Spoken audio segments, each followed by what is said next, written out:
Fight Night does an amazing job of promotion and getting their fighters exposure so they can move on to the next phase of their career. You know, I have a lot of respect for this company. Mitchell's a great promoter, man.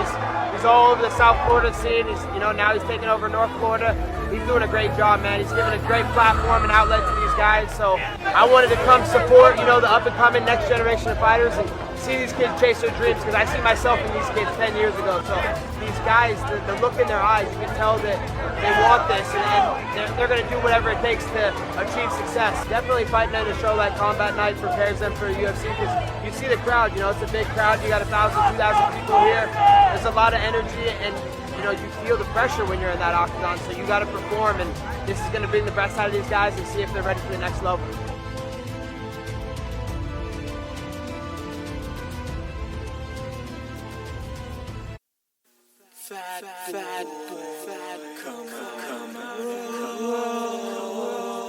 You know we had to do a podcast, right?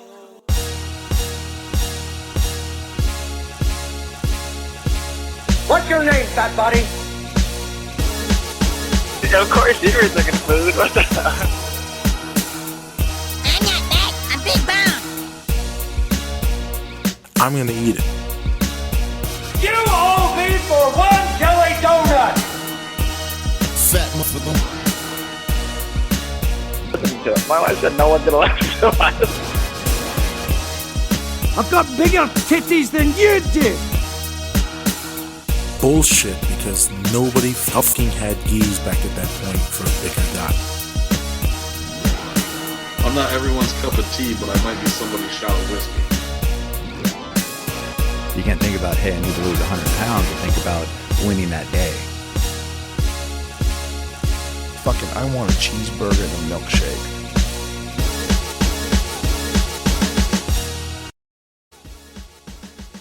Yo, what's up, fatleets, and welcome to episode 55 of the podcast. Yo, it's they're getting daunting sometimes. They're not daunting. It's a lot of work to get them in and get them in while trying to work, trying to train for this triathlon and be a functional member of a family unit. And speaking of family unit, today on the podcast, I got a very important guest, a very special guest. Is my wife Maria, and I got her on the podcast. Maria, you can say hi now. You don't have to stay mute. What's up, guys? So I brought her on the podcast because I wanted to talk mainly about keto and how difficult it was when I started, or at least how difficult I perceived, and the challenges it had with my spouse, right? Because challenges. Well, I say challenges in I guess in saying that when I started juicing, when I was that time that I was juicing, and I was like I had to buy fruits and vegetables at all the time, and then when I went to this other diet, you're the one that was tasked, and you've been tasked, and it's kind of like you've been doing this for so long, like you do the shopping for the family, right?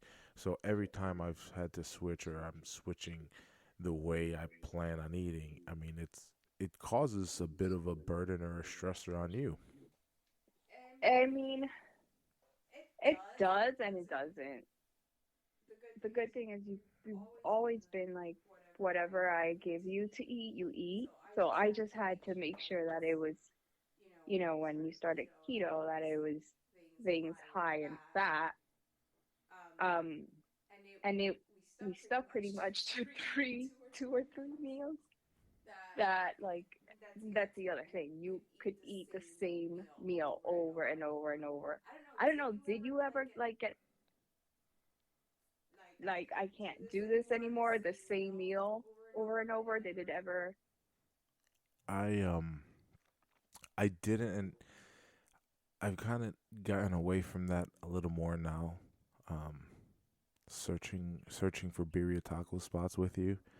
Um, but I've gotten more further away from that. But uh, it to the point where when I was doing keto, when I was hardcore keto, I kind of just looked at it like fuel and said it's no difference than putting 89 octane in my car. I just need to put this fuel in, and that's it.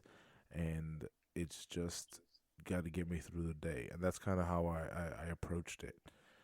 So you changed your mentality because again, so you started thinking of food as we should, fuel and nutrition for our body versus where we just eat something because it tastes good. Yes, that's absolutely right. And that's, like I said, I've gotten kind of away from that more so, and it's not say that I don't try to watch what I eat, but I mean, obviously you eat with me, and those molcajetes are amazing. Those things are delicious. I barely like eat anything, but it's still so good. But when you said about the whole food being fuel too, I mean, I was scared thinking about fuel. I was just scared of all this fat you were consuming. It's crazy that I guess eating the right fats can help you lose the weight, but seeing you put butter and MCT coconut oil in your coffee and just like chugging that, and that was like almost every day. I was, yeah, I was skeptical. I know, and I mean, I was skeptical too, and everybody told me, Juan, you're gonna kill yourself. You drink all this butter, your cholesterol, and I just had to say, yeah, you're probably right. And funny thing is, it kind of helped me fix myself. It's to me, it's insanity because it really made me rethink how what I was listening or what I would let people tell me. hmm In what like sense? Like, give me an example. I mean, the clearest the clearest example was kind of like a couple years ago with, you know, with COVID. hmm Right. At first, you know, with you, it was when at first we had we went to Denver, and we were coming back hmm from Denver, Valentine's Day weekend, Yeah. and it was already started to be talked about, and we were kind of like, what is this? Oh, yeah, you're right. Yeah, there was already like on my way to where was the national sales meeting that year? I think it was in Phoenix, no, or I think so. I don't know. But anyways, so yeah, on my way to the national sales meeting, I saw three people with masks on the plane. And I had been like so busy with the national sales meeting because I was in a percent that I wasn't paying attention to the news. And I'm like, why are these people wearing masks? But it was that. It was already starting. so we came back from Denver. Then I immediately had to go with Uriah. We went to our trip to Oh, Patriots yes, Point. that's right. hmm So when I was there with all the other scouters from all the other units, they started talking about it, and they were telling us stories and things that they heard from other people, and I was like, oh man, this is wow. So we come back, and this is still mid late February. We come back, and we continue kind of going as normal, hmm teaching the kids class and continuing going to jujitsu. My our schedule, and it wasn't. We even remember. We even went. I even went to combat night, and that's kind of when things were getting. Everything was just starting to get shut down, and and I think I felt like you were giving me sideways eye even about going to that combat night. Like, man, everything's really getting serious, Yeah. and you're gonna go to this, and so that's when I really started to like, yo, the same people who told me my entire life that yeah, I'm fat because I eat too much, you know, too much fat, and I have to eat low fat, and I have to drink soy milk to be healthy. Were the same people telling me that I felt were like, nah, this, and you know, I even stopped going to jujitsu for like 5 weeks, and then Well, did the gym ever close? yes, Well, that too. And I mean, and even though the gym was closed, you would still hang out at people's houses and do jujitsu. Like you guys would do underground stuff. yeah, and that's So and you know, there was a lot of people telling us back then, just like they told me about eating butter. You're gonna kill yourself. You guys are going to die. hmm And yet, I mean, a lot of people did die. no, okay, you're right. A lot of people die every day, though. You know, there's You cannot compare how many people died during COVID to how many people die daily. people Like die every day, babe. under normal circumstances. People die every day, b. Not the amount that was dying before. You're right. Yeah, but anyways, okay. I get it, but so what made you how did you get to that mentality where you're like think about it as fuel?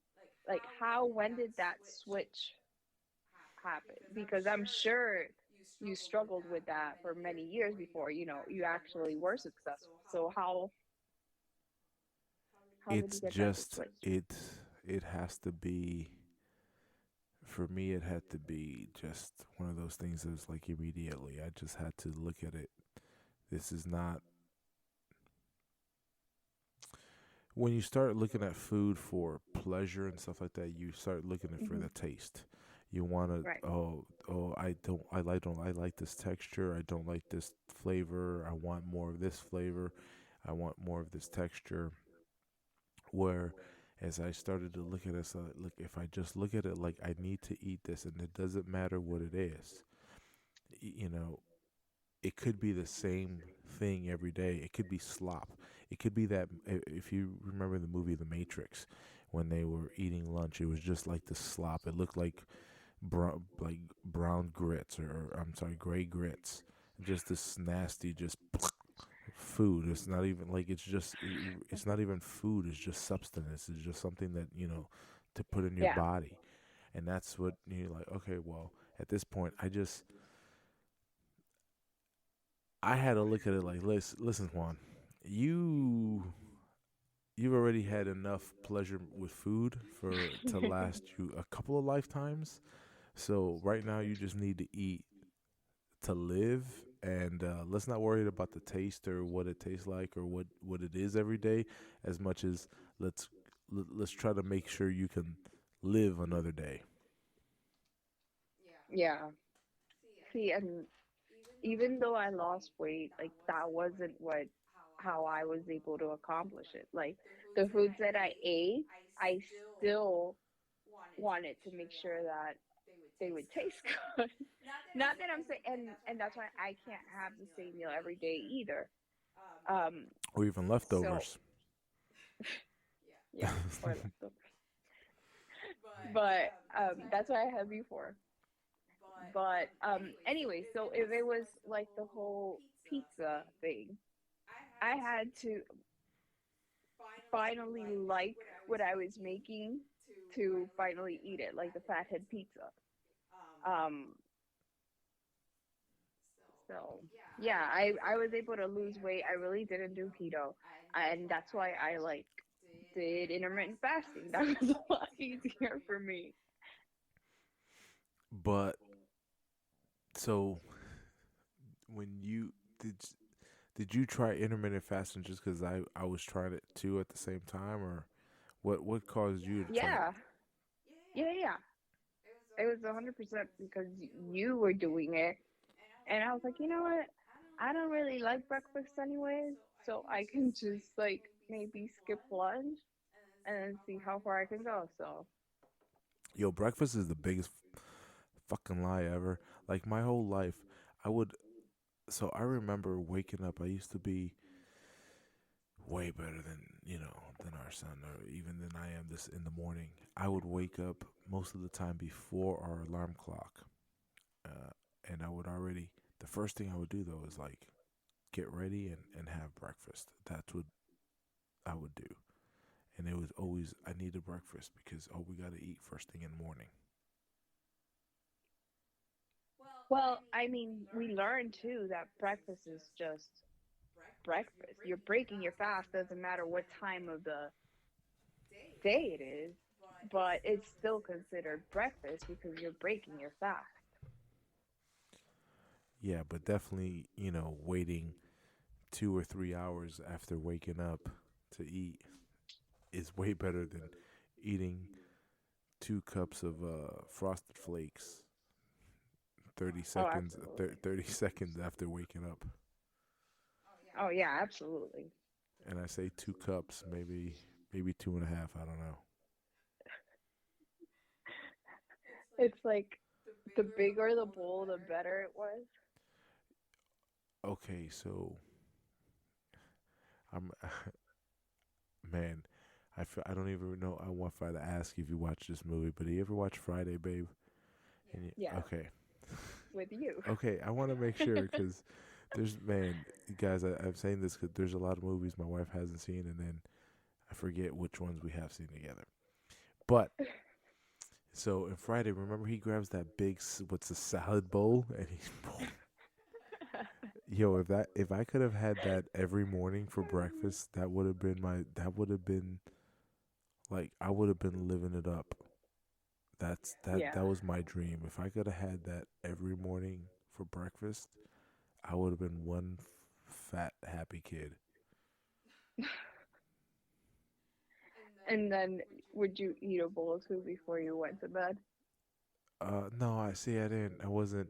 I was really. So it was weird because we were really weird with timing of cereal was always for breakfast. We couldn't have soda before noon, but as soon as it was like 11:59, I mean, it was like 12, and it was 11:59, 12, and by like 12 o'clock with like 45 seconds, you see like a 2 liter of soda that's like empty. Are you Oh serious? my God, I was so addicted. Like, I don't, and so you obviously know I have an addiction to like carbonated drinks, and I don't know what it is, but I was so addicted to soda as a kid. It was one of those things that because I guess It's mom didn't like crazy. she didn't like having letting us have it. It's sugar water. That's what fucking all it is. It's sugar I water. mean, it shouldn't be in the house anyways. That's the thing, like in the Latino community, it's like every house has to have soda in there. And I'm like, what? Why?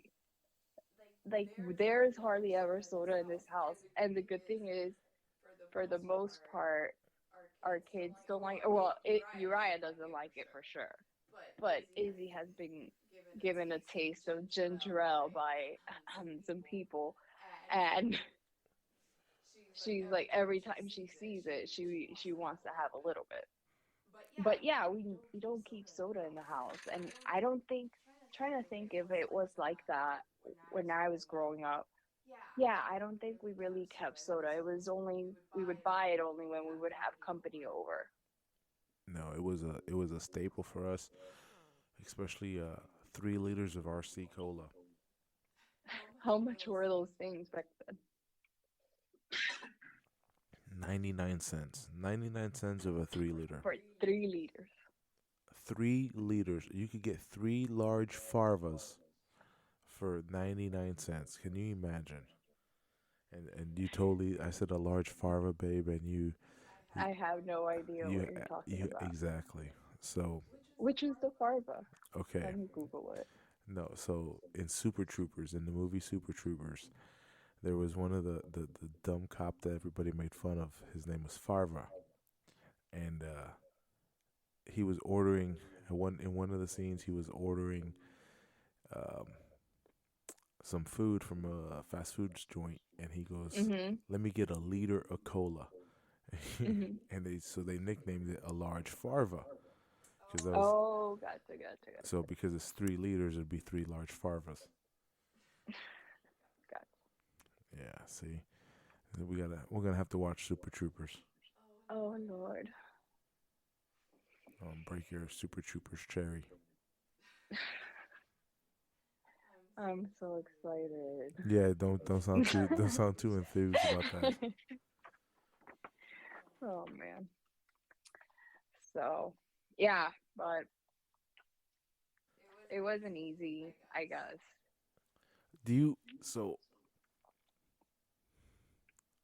How selfish? How selfish do you feel the pursuit of like training for, say, the sprint triathlon that I did past, and now the the the triathlon I'm training for now? What do you mean by selfish? Like, So I see, and it's definitely not. I don't spend. Luckily, it's only a couple hours a week, right? But it feels more than just a couple hours a week. it's supposed to be like 6 or 7 hours a week. It turns out to be. But I think it's self care, right? It's self care in a sense. But I say selfish because there's a lot of time where it is I have to get this done, and either I'm sacrificing Mm-hmm. um, time with you, time with the kids, time with my job, time at jujitsu, time in my bed, sleeping time. So one of those, and not every week it's the same one, right? But in some aspects it's more of one week, more of the some, and to a certain extent it's a little selfish to to put certain burdens on on other family members.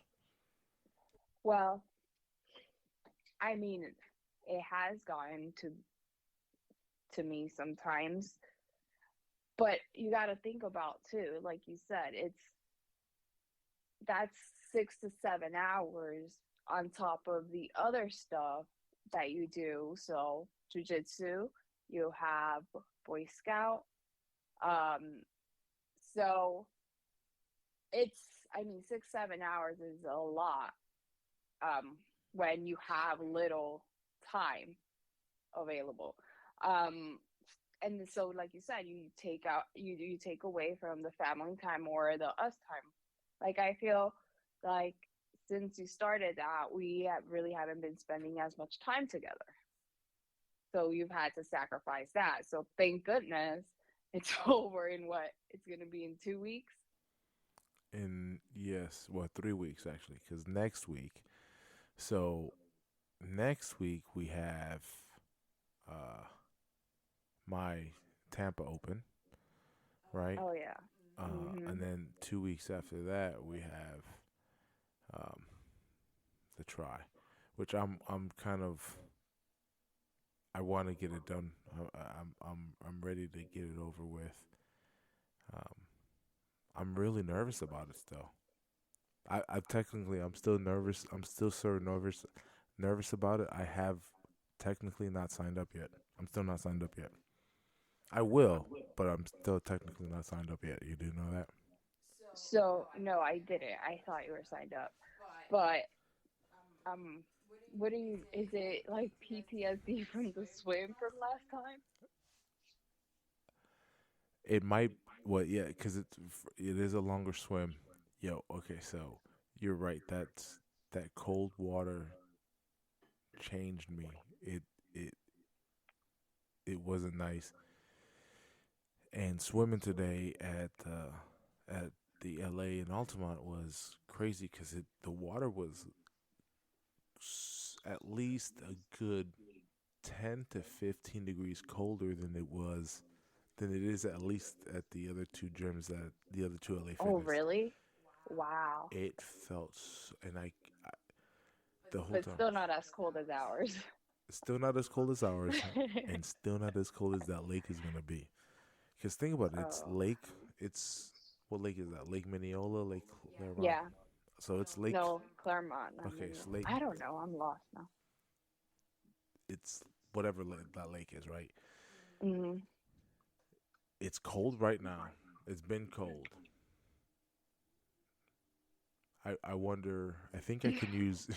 Yeah, and it's just cold. Like it's gonna be just like jumping in our pool, and But are you gonna wear the proper attire this time, and then also go in the water before it starts? so I'm definitely gonna at least try to get in the water. I do want to get a wetsuit. Um, get in the water, pee in the wetsuit a little bit to warm up. Are Legit, you that's what. serious? Oh, Yeah, you're swimming and you pee a little bit when you want to warm oh, up. you better change before you get in my car. Mm-mm. Of course. What are you talking about? That's not gonna happen. I'm not gonna pee on myself. What are you talking about? Mm-hmm. So I'm gonna get in the water. I'm gonna probably warm up a lot better than I did last time. Mm-hmm. And yeah, and pray I don't drown in this. I'm not worried about the distance of the swim at all. I can wake up and swim a mile. It's not like I'm gonna do it fast, right? I can wake up and swim a mile, and then follow that with the bike ride. The run too kind of fucks with me, and a 6 mile run. And it's only because I haven't done that distance, right? And I think that's the only reason why. But What is the suckiest part of running for you? the first 45 minutes. But what is? Does something hurt? Do you just feel? Oh, my knees hurt. My hip hurts. I feel like, yeah, my hip my right hip kind of rotates out and it clicks, right? And then my right knee gives out. And then I have my left ankle kind of, yeah, I mean, God Lord. Okay, I get and, it. and it just, and it feels sore and it feels, as I'm running. But the one thing that doesn't really, I don't feel ever, is so when I was heavier, and I know I get heavy and I start to feel it when I get heavier or when I start Yeah. putting on weight. But when you run and you get that pain in your lung, that like, Oh yeah. and you can't really catch your breath, and you got that pain in your lung, and you feel like Oh yeah. your rib is Uh-huh. stabbing your lung. Yeah. 1,000%. I've learned what that is, and it's just too damn fat. That's all it is. Because when you're Really? not too damn fat, it don't happen. But when you turn to that too damn fat, it happens. So it's and I joke, but is that and bad cardio, right? because that's really what it is. It's just like your lungs are like on fire. They don't know what they're doing. They don't know what they do. They don't know. They're working out. They're like, what the hell are you doing to me? And so I laugh a little bit because we got a couple of kids in the kids class that I start having them run around, and then I have them do a run, a drill, a run, a drill, and then another run. By that third run, I got a couple of kids like, yo, my rib hurts. And I just want to say, I know, buddy, but it's because I know what it is. Just work through it. Oh, I bet your daughter's one of them. She's so lazy. Hey, yes, she is. But she's not the only one. There you go, defending your princess. So, yeah. But anyways, all right. So I get it. Everything hurts. That's why it sucks. Got it.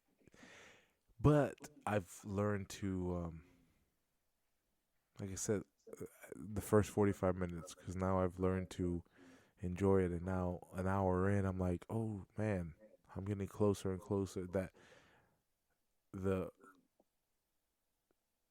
Before it used to be I could barely do 3 miles in an hour, and now I could do 4.5 in an hour. I'm getting, closing in on that 5 miles. I'm like, I'm pushing towards that, so that feels good. And that, that's kind of cool. Like, oh, I can, like I said, I used to struggle doing a mile, and now I can do, a mile run. I can bust out like 4.5. So it's like, that's pretty amazing. Yeah, that's awesome. That's a great accomplishment. Yeah. So, well, I want to thank you for coming on and discussing with me certain things, and how I've made your life difficult in changing my diets, and how you've had to kind of change every time I say, hey, I'm gonna do this, I'm gonna do that. You must be like, this guy, he's lucky I love him, because otherwise I'd kill him in his sleep. Yeah. Stop taking my hours. All right. Well, on that note, guys, I gotta go. Thank you, Maria. Bye, guys. Thank you for listening to the Fat Boy Podcast. Have a nice day.